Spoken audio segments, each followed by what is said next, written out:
सभी भक्तों को सादर प्रणाम। जय श्री राम। जैसा कि सर्वविदित है, बहरीन में समस्त परिवार मिलन एक बहुत ही उत्कृष्ट कार्य कर रहा है। अपनी भारतीय संस्कृति और भारतीय परंपरा सनातन धर्म को आगे बढ़ाने में और उसको जीवित रखने में बहुत ही बड़ा योगदान हमारे समस्त परिवार मिलन का है। और मैं राजेश कुमार अपने आप को बहुत सौभाग्यशाली समझता हूँ इस परिवार का सदस्य होने पर, और गर्व भी महसूस करता हूँ। समस्त परिवार मिलन एक बहुत ही शुद्ध वैचारिक व्यक्तियों का एक समूह है, प्लेटफॉर्म है, जिसमें काफ़ी सभ्य और विद्वान लोग इस परिवार में समय समय पर परिवार के सदस्यों का मार्गदर्शन करते रहते हैं। और इस समय जो हमारा पवित्र रामायण मास चल रहा है, उसमें प्रत्येक दिन चिंतनिका का जो एक प्रोग्राम है, आज उस प्रोग्राम में भागीदार बनने के लिए मुझे अवसर मिला। और आज जो हम अपने जो हमारे पास जो थोड़ा ज्ञान है और उसके हिसाब से मैं कुछ प्रस्तुत करूंगा, और मैं पहले से ही क्षमा चाहता हूं अगर कोई त्रुटि हो। तो आज का जो हमारा सब्जेक्ट है, आज का जो विषय है जिस पर हमें व्याख्यान देना है, जिस पर हमें अपना विचार प्रस्तुत करना है, हमने निश्चय किया है क्रोध और अहंकार। क्रोध क्या है और अहंकार क्या है, और ये हमारे जीवन में कितनी कठिनाइयां उत्पन्न कर सकता है, और जो प्रेम है और उस प्रेम से हम क्या क्या पा सकते हैं। तो सबसे पहले हमें ये बात करनी है कि क्रोध हमें आता क्यों है। कोई व्यक्ति किसी पर क्रोधित क्यों होता है। हमारे विचार से जैसे ही हम वार्तालाप करते हैं किसी के द्वारा, और जो हमारे सामने वाला व्यक्ति है उसकी कोई बात हमें रुचिकर नहीं लगती है, हमें पसंद नहीं आती है, हमारे हृदय को आघात पहुंचाती है, तो हम क्रोधित हो जाते हैं उसके ऊपर। तो उसके ऊपर हमें क्रोध आने लगता है, और वो उस तरह से उसकी बात होती जाती है, और उधर से जैसे ही नेगेटिविटी चीज आती है और जो नकारात्मक चीजें जो हमारे मन और हमारे संस्कार के हिसाब से नहीं होती है, तो हमें उस पर गुस्सा आने लगता है कि ऐसा हो क्यों रहा है, ऐसा क्यों होता है, नहीं ऐसा नहीं होना चाहिए, लगता है गलत है।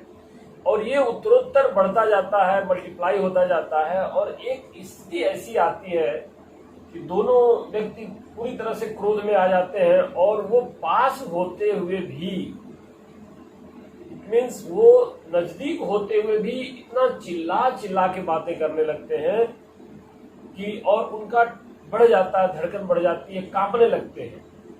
तो ये जो क्रोध की जो परम स्थिति है, इसमें आदमी को आत्मघात भी हो सकता है इस क्रोध के कारण।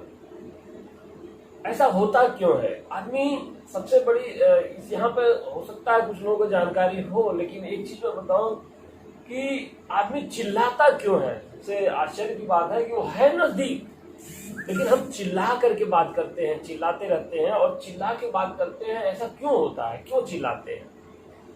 ऐसा नहीं कि हमें सुनाई नहीं देता है क्योंकि हम होते हैं नजदीक, लेकिन चिल्लाते हैं क्योंकि जब हम नकारात्मक बातें होने लगती हैं तो हमारा हृदय एक दूसरे से दूर चला जाता है। जब हम क्रोधित होते हैं, गुस्से में होते हैं, तो हमारा हृदय एक दूसरे से काफी दूर चला जाता है।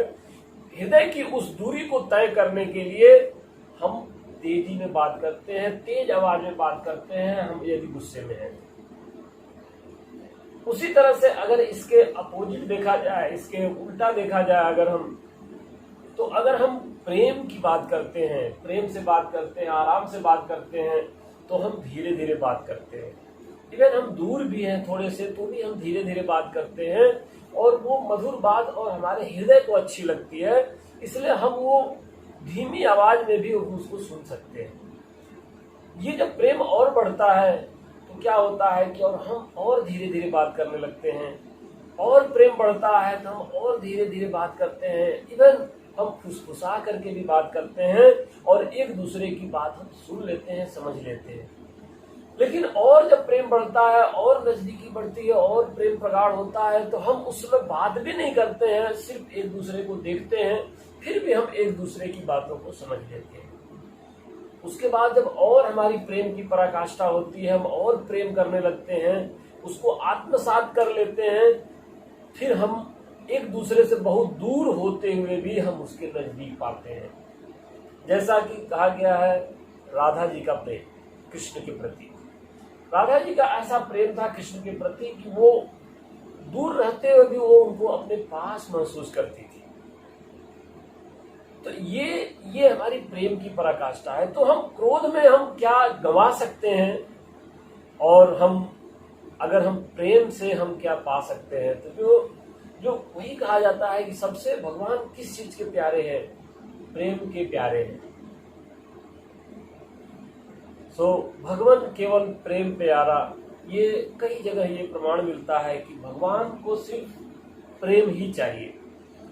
और अहंकार की अगर हम बात करते हैं तो उससे पहले हम थोड़ा सा ये भी देख लेते हैं कि हम क्रोध में आके क्या क्या कर सकते हैं और ऐसा क्यों होता है क्रोध। तो अगर देखा जाए और ये करना सही है क्या, तो ये क्रोध तो ऐसा है कि जैसे अगर हम खौलते हुए पानी में अपना प्रतिबिंब देखना चाहें तो नहीं देख पाते हैं, उसी तरह से जब हम क्रोध में होते हैं तो हमें सही क्या है, सच क्या है, वो पता नहीं चल पाता है। दूसरी चीज ये है कि अगर हम सही हैं तो हमें क्रोध करने की जरूरत क्या है, और यदि हम गलत हैं तो हमें क्रोध करने का कोई अधिकार भी नहीं है। तो इसलिए हम जो भी हम बात करें प्रेम से करें। ये दुनिया बहुत छोटी है, कहने को तो बहुत बड़ी है, लेकिन अगर हम गुस्से में क्रोध में रहे उसके लिए छोटी है। अगर हम प्रेम से देखें तो ये बहुत बड़ी है, बहुत अच्छी दुनिया है, बहुत अच्छा से है।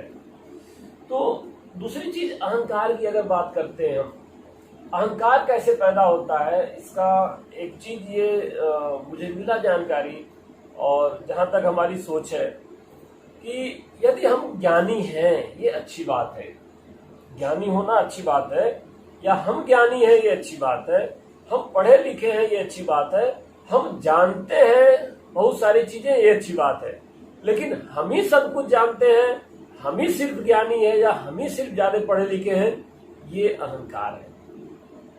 इस चीज से हमें बचना चाहिए। अहंकार बहुत सारे पुराणों में भी अगर देखा जाए, हम द्वापर युग की बात करें, त्रेता युग की बात करें, तो ऐसे बहुत सारे बहुत अच्छे अच्छे लोग हुए हैं जिनको अहंकार हो गया, और उनका अहंकार ऐसा नहीं था कि वो पापी थे, वो भी भक्त थे भगवान की, लेकिन उनको अहंकार हो गया। जैसे इंद्र भगवान को एक बार अहंकार हो गया तो उनका अहंकार जो है भगवान श्री कृष्ण ने तोड़ा। उसी तरह से रावण को भी अहंकार था, वो अहंकार की वजह से ही उसका सर्वनाश हुआ। उसी तरह से कंस को भी अहंकार था।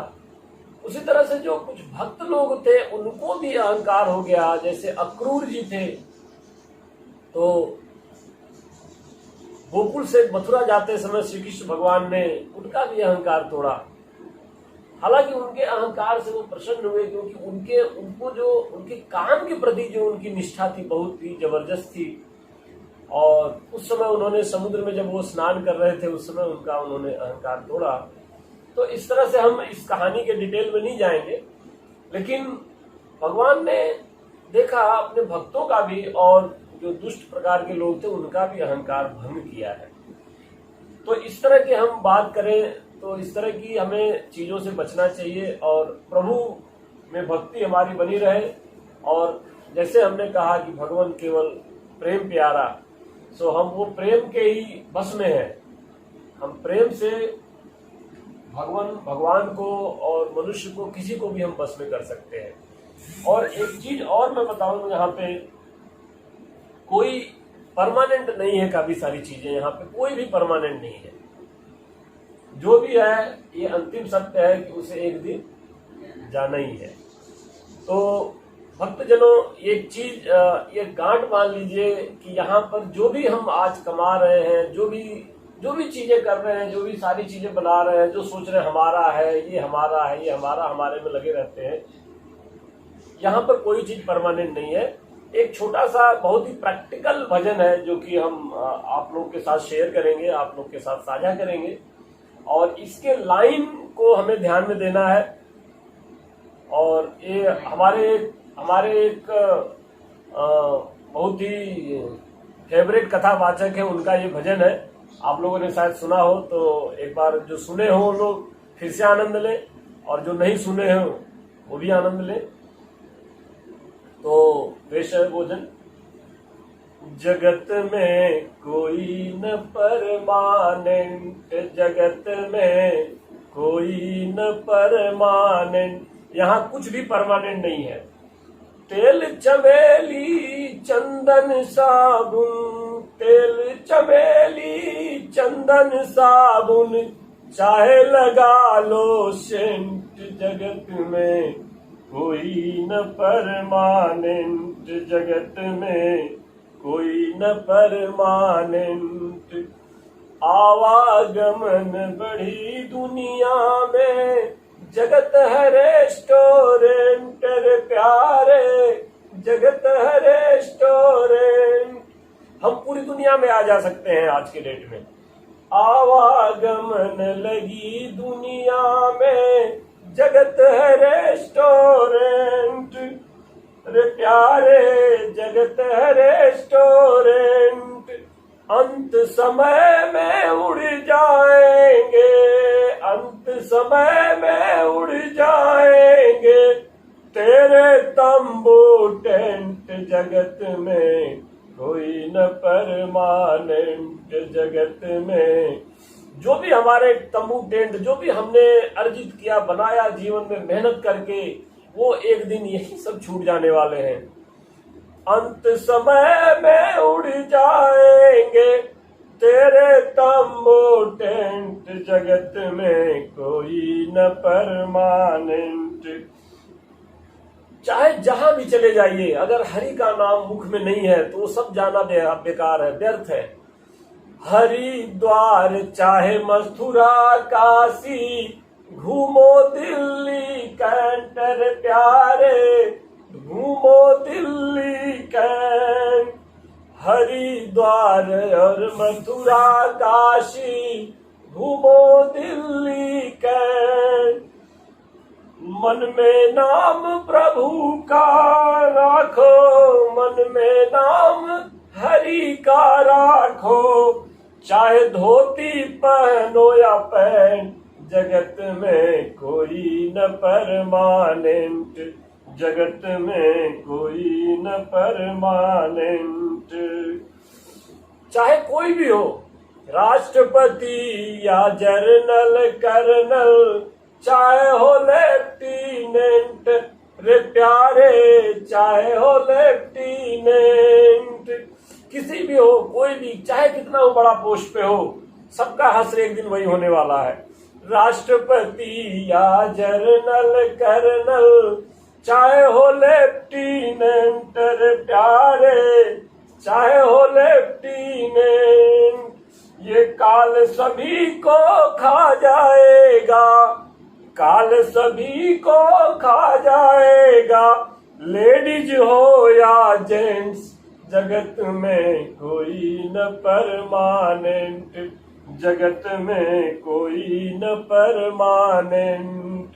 तो अब करना क्या चाहिए बताया गया है। साधक कहता है, साधु संत की संगत कर लो, ये सच्ची गवर्नमेंट रे प्यारे, ये सच्ची गवर्नमेंट। साधु संत की संगत कर लो, ये सच्ची गवर्नमेंट रे प्यारे, ये सच्ची गवर्नमेंट। लाल सिंह कहे इस दफ्तर से, लाल सिंह कहे इस दफ्तर से, मत होना एब्सेंट, जगत में कोई न परमानेंट, जगत में कोई न परमानेंट।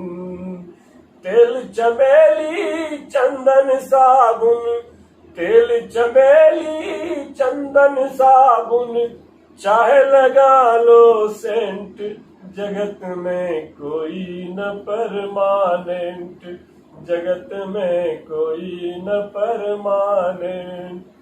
धन्यवाद।